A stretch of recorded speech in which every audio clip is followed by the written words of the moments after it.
We have Tom with... The BEAUTÉ est dans la rue. Could have said it better myself.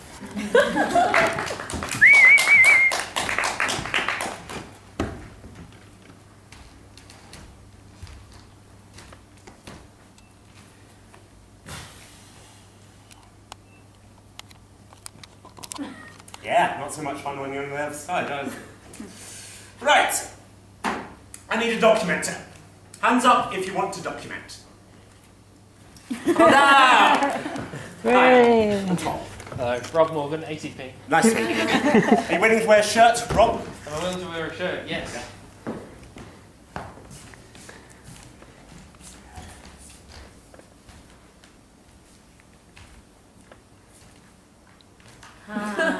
There you go. So, say hello to the audience. Hello, audience. Now say hello to the future. Hello, future. Keep filming. Point and shoot. Film whatever you want. This is for posterity. I'm going to call you camera from now on. A movie camera is like having someone you have a crush on watching you from afar. You pretend it's not there. Stop hard. Music!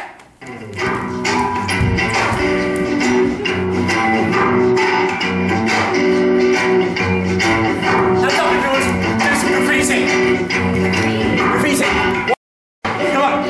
Everybody knows I'm a dice. Go from this side. Fingers crossed. Everybody knows that the war is over. Everybody knows the good guy's lost. Everybody knows the fight was fixed, so the poor stay poor, the rich get rich. That's how it goes. And everybody knows.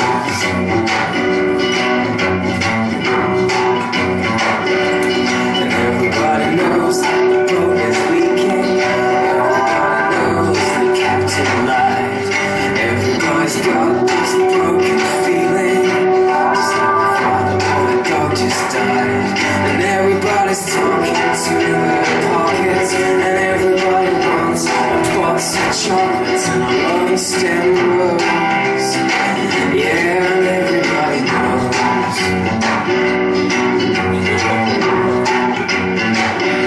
And everybody knows. Yeah, everybody knows. That's just how it goes. Yeah, everybody knows.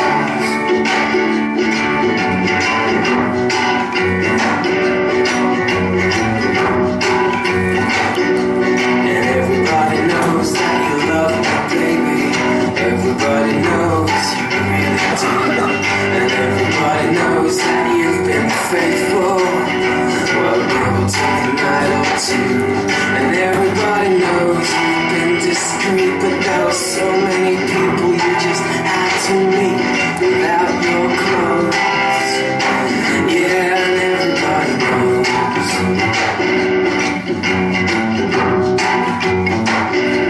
And everybody knows that it's now or never. Everybody knows that it's me or you. And everybody knows that you live forever when you've done a line or two. And everybody knows that. So, who would like to have a little bit of a revolution? Yay! Right, this is an experimental revolution. A scratch revolution. I have my script.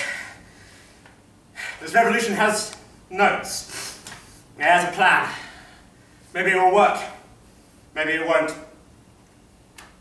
I hope I don't get lynched. This is a common fear. When I was working on my first full-length play, Higher, I had a scene where Judas Iscariot was violently lynched. I was thinking about it, I'm planning how to hang a man on a stage, and I fell down some stairs. I had to go and have a lie down after that. I remembered this when I had to put tights over my face the other month. I believe I fear hanging. It's not a stupid fear. Hanging is not the way I will kill myself. So, I'd like to have a little bit of a revolution, revolutionette. If it's okay with you. If it's not, you can sit at the back, revolution is not for everyone. Change is quite scary. Right, first of all, I have a caveat. I need to mark you so I know you're on my side.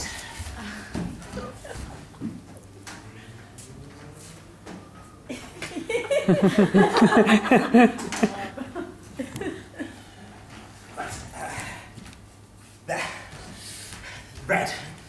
Blood. We have to build a community, you understand? Oh, I also have wine. I was expecting us all to just throw it back like brothers, but health and safety was against that, so I have another caveat.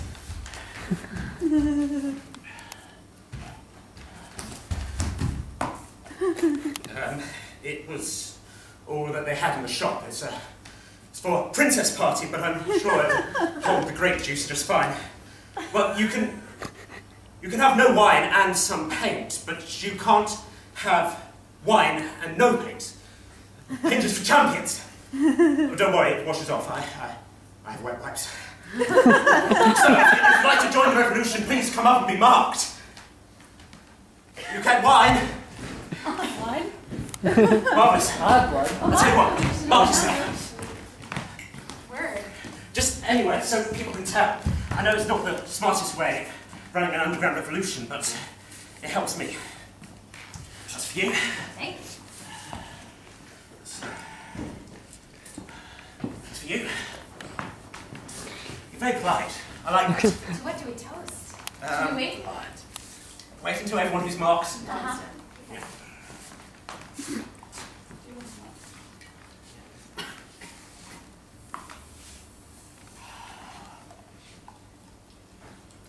One for me.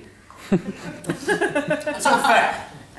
Everyone gets relatively equal amounts. There you go.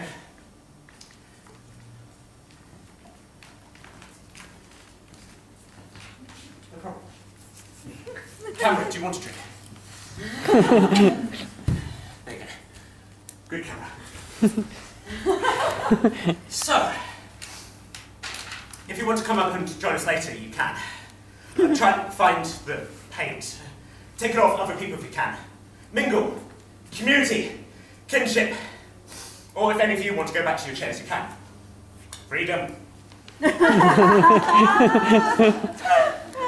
Can I just say right now that I love you? I know that's not said enough.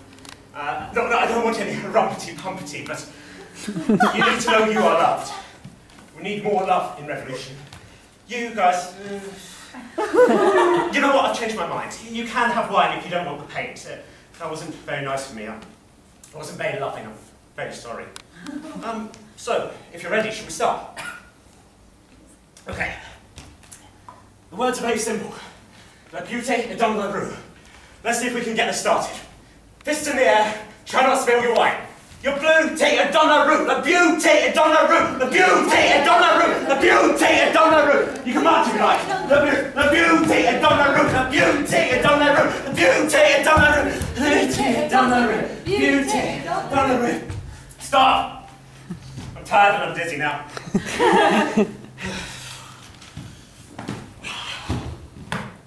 Well, if you want to lie down too, you can, or you can go back to your chairs. I'm not giving another.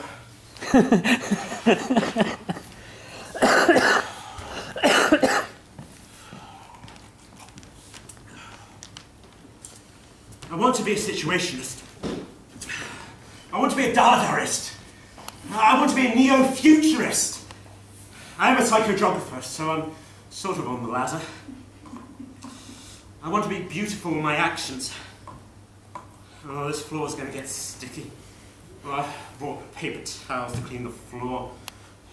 I bought wet wipes to clean the face. I bought the pail to make wassail. What a shit revolution.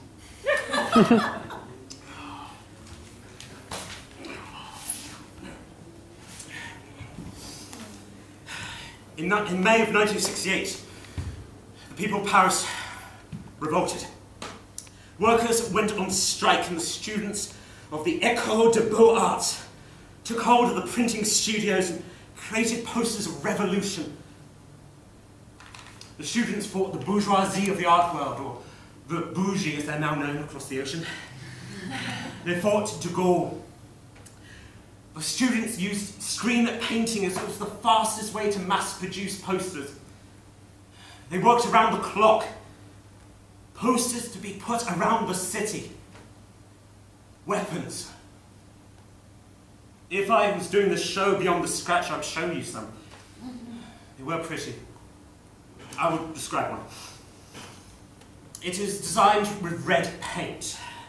A picture of a long-haired student throwing a brick. Above is written, BEAUTÉ est dans la rue. Simple, single colour with a slogan. Thousands of them.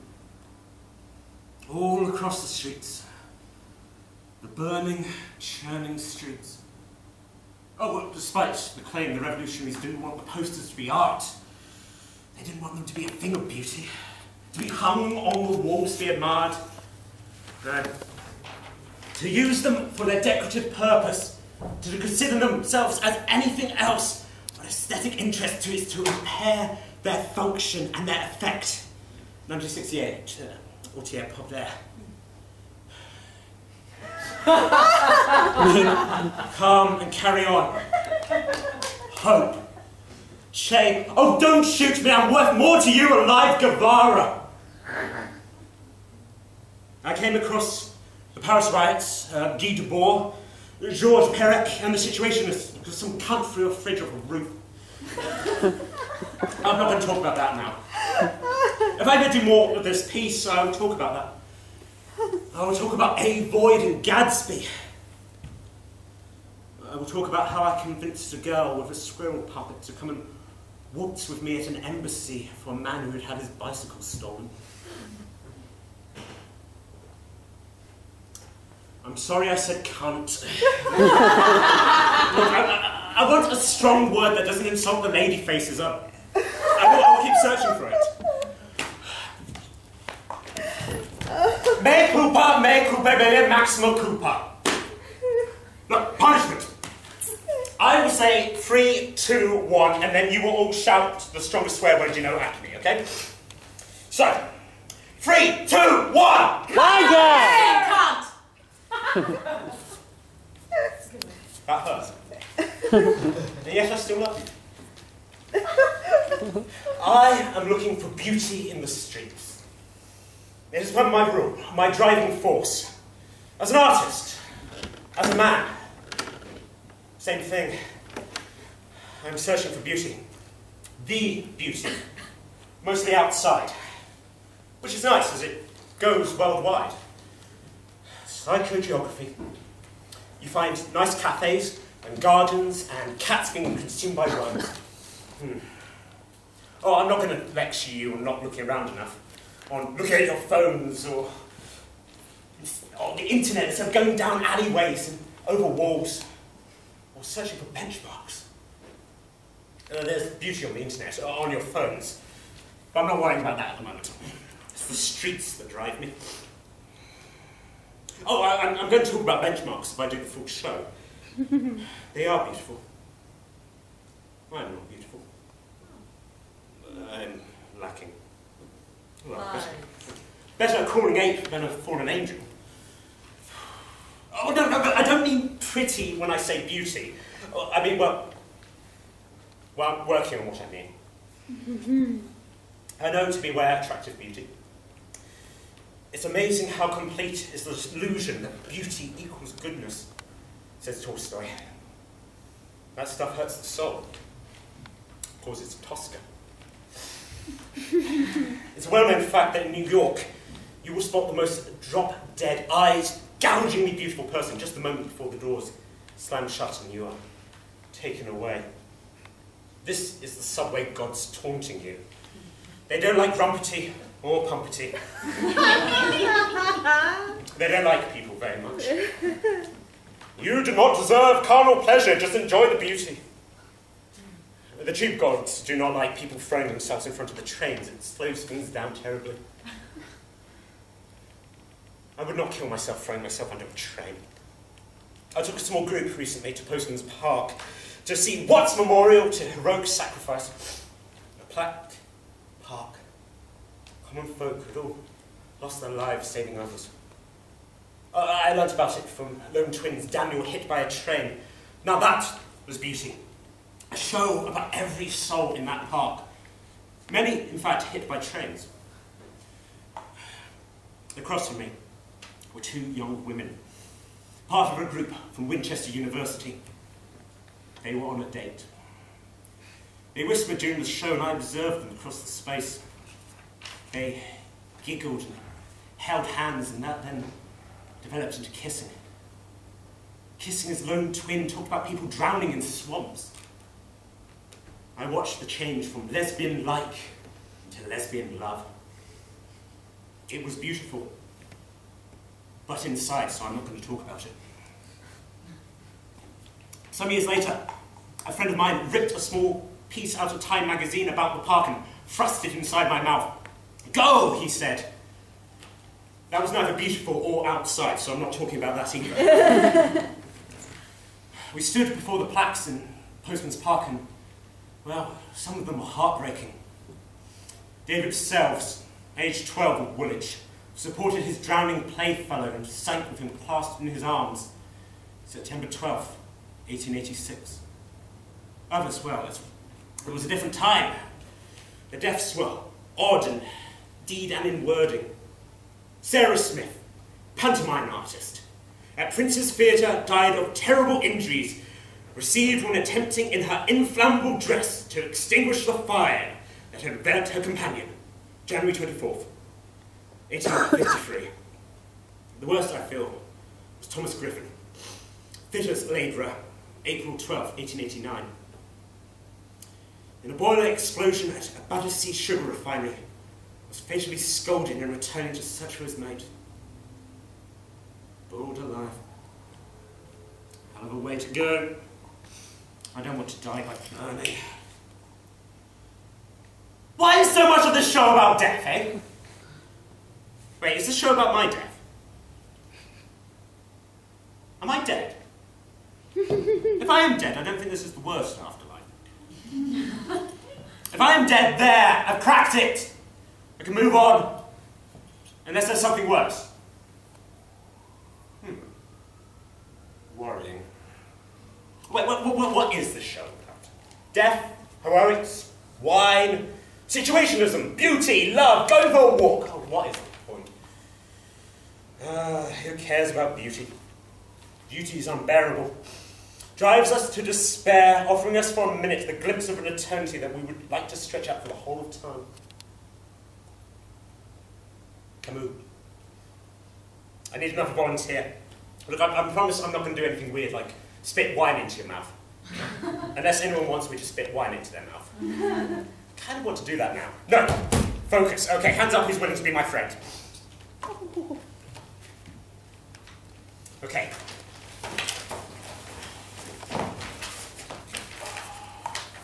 Right, you start. You're involved.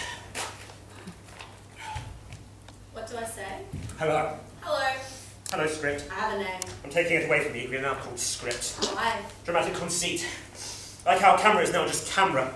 It's what the ruling classes do. Take things away. My show, my way. Is this the show now? Yes. Why? I get lonely. I wanted a friend, so I invented one. You want a hug? Yes, please. No. Oh. Why? It said I have to say no. It also said that, or what you just said. Yes. Can you hug someone else and pretend they're me?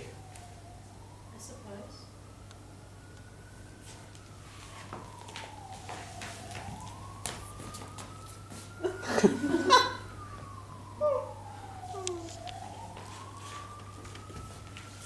Cameron will be my friend. So what's next? Put in a quote about beauty. A nice quote to make people like you. No, I don't want to. I'm tired. I wanted a hug and you said no. You told me not to hug you. You typed it. I'm complex! Think of a good quote. Love of beauty is taste. The creation of beauty is art. Emerson. Good choice. You feel better now? Yes. Thanks. That's okay, Tom. I love you. I love you too, script. Have another drink. Do you still think you're not beautiful? A little. I think enthusiasm. Not the same thing. Beauty is whatever gives joy. That's nice. Edison Vincent Millay. I don't know who that is. But you wrote me. No, you're smarter than me. Your script. You get to say smart things. I'm all icky and made of bones. Why are you drinking? I don't know. I like the colour. I like the blood like red. I like wine. Beauty is worse than wine. It intoxicates both the holder and the beholder. Huxley! See? You're not stupid. Never said I was. You want to move on? Tell them a Beauty in the Street story. It's not that good a story. You said it was what they call a meet cute. People want you to marry her. Oh, it's weird. It's not cute. They think I'm weird. I don't know anything about her. It's fine.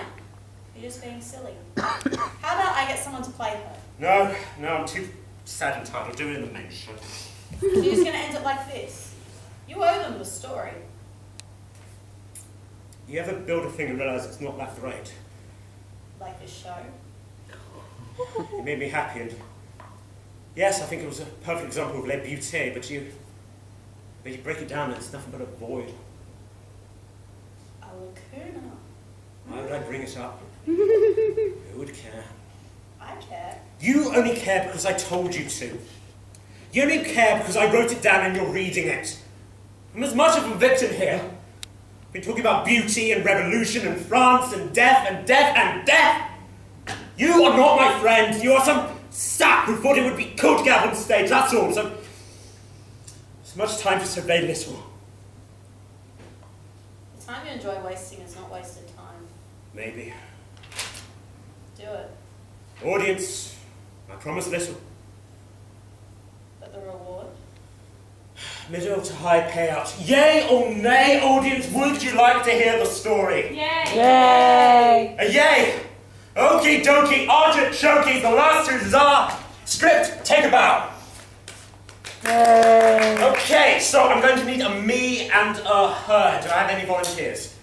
Could be either sex, me or her. I'll be you. Okay, I need a her. Come down, you're her. Okay, I'm going to need the chair script. You can stay on stage by all means, but I'll tell you what, let's move the chair forwards. Okay, so he, if you could walk off stage left, her on the chair, just go ahead. Standing on the chair. Oh, great.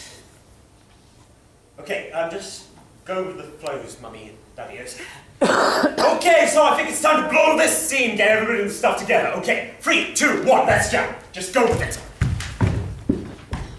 Once upon a time, there was a young man who was walking along the streets of Edinburgh. He should have been flying for his own show, but he was too busy thinking about life and beauty and trying not to get rained on. Then he saw a young woman standing on a bollard. She was wearing a fluffy hat and a big fluffy coat. Ah, he thought, this elevation is unusual. And she appears to be dressed like a Cossack. I must meet her. So he went over. He was a silly little fool that thought if he was in the right place at the right time, he would have an adventure. He enjoyed adventures. This is dangerous. The young man was suffering from Tosca, which is a Russian word from Russia. Nabokov described it as a longing with nothing to long for. He was looking for the beauty in the streets at one level and trying to avoid ennui at another. So our hero smiled at the Russian. I give hugs, she screamed. I give hugs! She had a Russian accent to go with her hat. I give hugs! I give hugs! So everything was chugging along rather nicely. So he went to her and they hugged. It was warm against the cold Scottish air and they held on to each other. It went past an embrace and into a cuddle, which was nice. People shouted, "Get a room!" Audience, Get a room! but the young man didn't want a room. He was enjoying what was happening right now. They released. The embrace. The embracing was what was released. The Russian stared at the man. "What is your show?" the young man asked. What is your show? She seemed surprised. "My show? My show? If this was his show, he thought, I might ask her to marry me. As you see, he was running on little sleep and mostly drama at this point. Sadly for the narrative, she was doing a quote, proper, unquote, show. It involved bonsai trees and tomatoes and carrots and garter belts. The young man sat in the front row because he was very tall and liked being a pest. At one point, the Russian advanced on the audience and she winked at him. The young man's mentor was sure that she winked at all the boys, but the young man liked to think he had made a friend. Friends give each other saucy winks. After the show, he talked to her, and she was in fact Lithuanian, which is next to Latvia, where the young man's family had come from, so they could bond over that. She then said he talked too fast and too much English, so she went away. Instead, Instead, he talked to our castmate. I need a castmate. Anyone. There you go. Who told him she was called Justina, and they had formed a company at drama school. A drama school called Central, on a course called Advanced Theatre Practice. The young man was excited as he was going to do the same course. The castmate said he would enjoy himself and then walked away. The young man was getting used to people walking away. He thought his story needed an ending, but then he remembered that fortunate people often have very favourable beginnings and very tragic endings.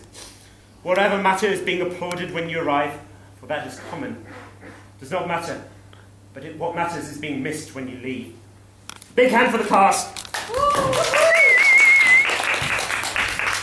I'm going to stop now. I'm tired and I'm sad. That seemed like a nice ending. I'm not sure what the show's about.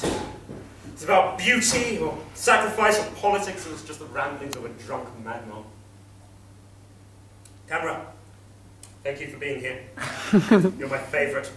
I don't think I've found beauty. I'm going to have a nap. This is the end, so I'm going to just lie here for a bit. Please do give feedback. Help yourself to wet wipes. You can clap if you like. Music!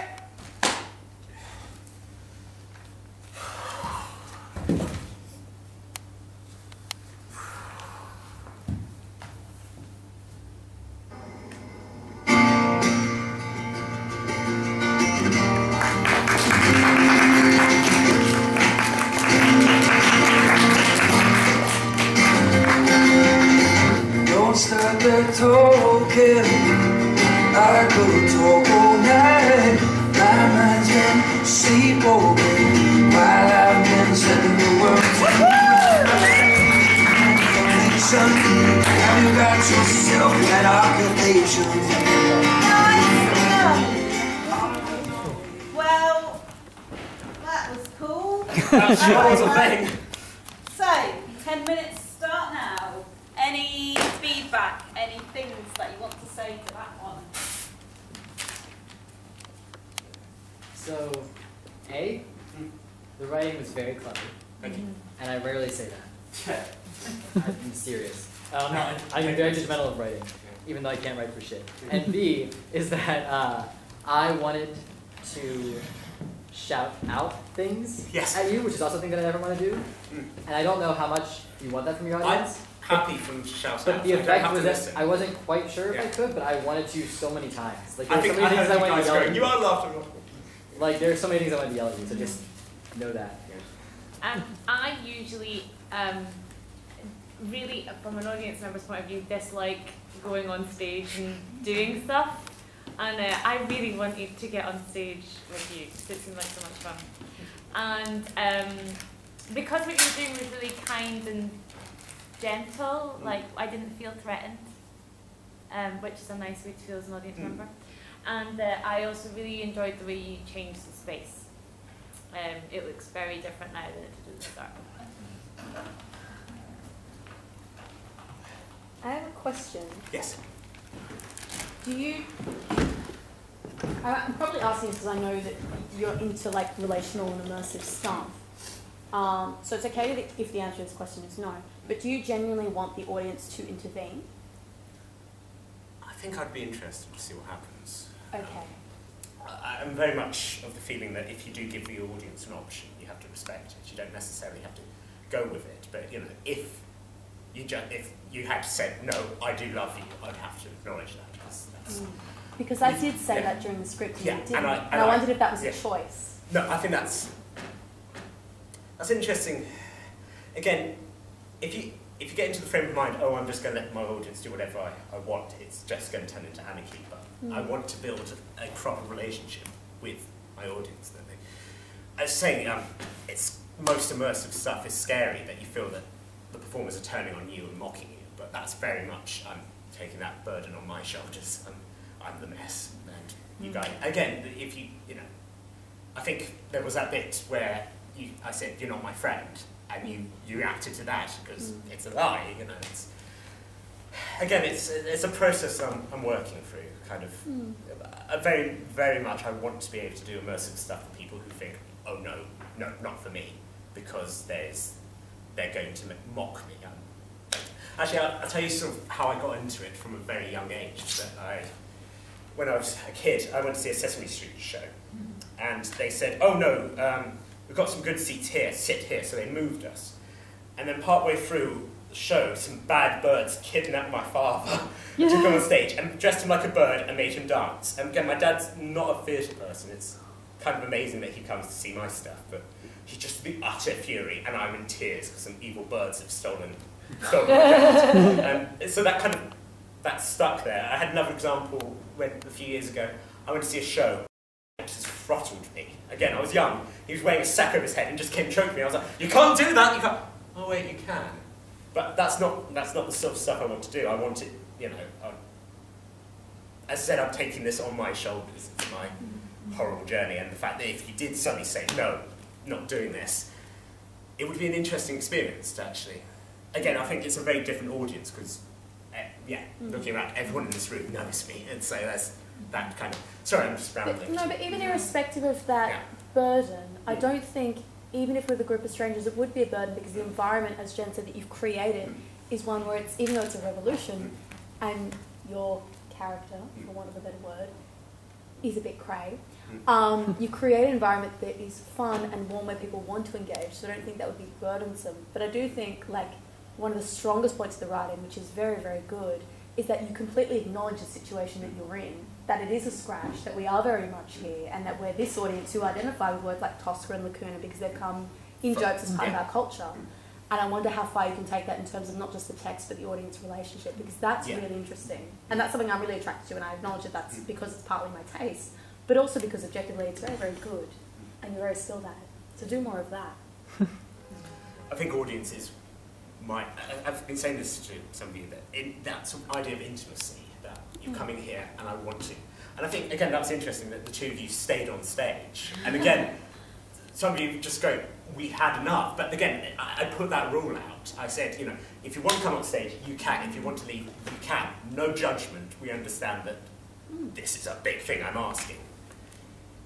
Any other questions? I love how actually I did feel like there was a revolution because we were thinking that revolution. All of us wanted to shout out, and Danny did, and that is the revolt against what's happening. Very clever. But you also have a magnificent, a really, really magical use of withholding information, which was tormenting. It was so beautiful, and you dropped them in very subtly, and I really want to know some of the endings of these stories because you just dropped them in so incredibly. I think that was, again, for me, a wonderful moment when I just started saying, this is not how I would kill myself, and I just saw you go, you know, again, it's that weird, again, it's I like just scattering this little bit of information. And sort of, and again, there's another bit I took out of the script, I'm not sure why I did, but, you know, almost tormenting her, going, you know, you're going to be different in the actual show. You're not going to be this. I'm going to destroy you and rebuild things out of your body. You know, that kind of that. Again, from trying to create a sort of relatively friendly atmosphere and then just go, I don't. Yeah, it's mostly self-loathing. I mean, script's a version of myself. Anything else? Yes. I missed the first few minutes of feedback, so stop me if this was already said. But I think it is the similar thought that Annie got. I think especially in the beginning as you're building that relationship, you can trust yourself and slow down a little bit. Yeah. Was that already said? No, Okay. no, but it's There are good. some parts where you are like the most likable revolutionary. You have this, your stage presence and your charm makes people want to root for you. You know, we want to like you, we're right there, and I think part of it is having the script in your hand, and part of it is just trust yourself and slow down a little, because you've got some amazing punchlines too, that like a little space. Yeah. It just brings us in that much more and that much more quickly. It was really, and I loved being on stage the whole time. It was great. It was like, cool, okay. And I have to say, Tom, like, maybe this is just me, but from like a personal point of view, the stage really does set you on fire. That's like the most focused I've ever seen you in my life. Yeah, I like, definitely get that. you really shine, babe, so just trust that, because it's extraordinary. Yeah. I reckon. Thank you. It was the most still I think I've ever seen you. You know what I mean? Like there's something confident. Yeah. Thank you. Again, thank you all for watching. You've been a good audience. Thanks for the free theatre. Thanks for coming. Yeah. I mean, you've got 2 minutes. Okay, Annie. Yes. 2 minutes. I know how important like some of these stories are and how like emotional like you are connected with them. So to be able to present that in a way that's not only engaging for an audience, but I'm tailing off here. But yeah, my grasp of the English language is terrible. But. I also think it's interesting that, you know, the story I tell, the only person beside myself who knows is Nick, you know, from, what was it, Sunshine Apparatus. Again, just ran into them in Edinburgh, and I was like, do I tell a story about someone that, yeah, I'll tell that story. Because it was honestly a really nice moment, and I was like, you know, it was better than the show, that I give hugs. I was like, a lot of people do this, but, okay. Yeah. Mate. Sorry. Yeah, go. I like that you changed the names at the time. It seemed quite witty somehow. But then when you're talking about immersive theatre, I was thinking, well, maybe actually, just to hear what people felt. Maybe it's helpful in terms of being part of the show to have your name constantly changed. Yeah. So it's a bit like having a mask or something. Did anyone? I think I'd rather be called Camera than be called Nick. Again, you've been given the role, you know, say put a mask on here. It's true. It was more comfortable being you than. There were moments sitting there, because we were sitting there for so long, and I was like, oh, maybe he expected me to go sit down, and I wasn't sure. But then as soon as you were like, okay, I'll be you, it did get a little more comfortable. I felt like I knew what to do. And I didn't call it a different name in this production, but that's the central thing in The Ring, which I went and saw, and I think and I think you did the same thing that artist did. With when you have that name, there's a lovely freedom that you have a mystery of figuring out who this person is and what they mean to the artist, and how you can and how you want to, if you want to fill that role or not, and you have a lovely but it's also you can become that person, and there's so much possibility and choice and freedom, and also lack of judgment, because whoever it is, it's not going to be you. So I think that was nice. Again, I found it very exciting that I'd sort of turn around and Rob suddenly moved. I was like, the camera's over there now. But again, that's something I'm interested in. You know, we have to document. I'm interested in, let's make this part of the piece and this internal documentation and see how that works. Which, yeah. Right. Thank you very much.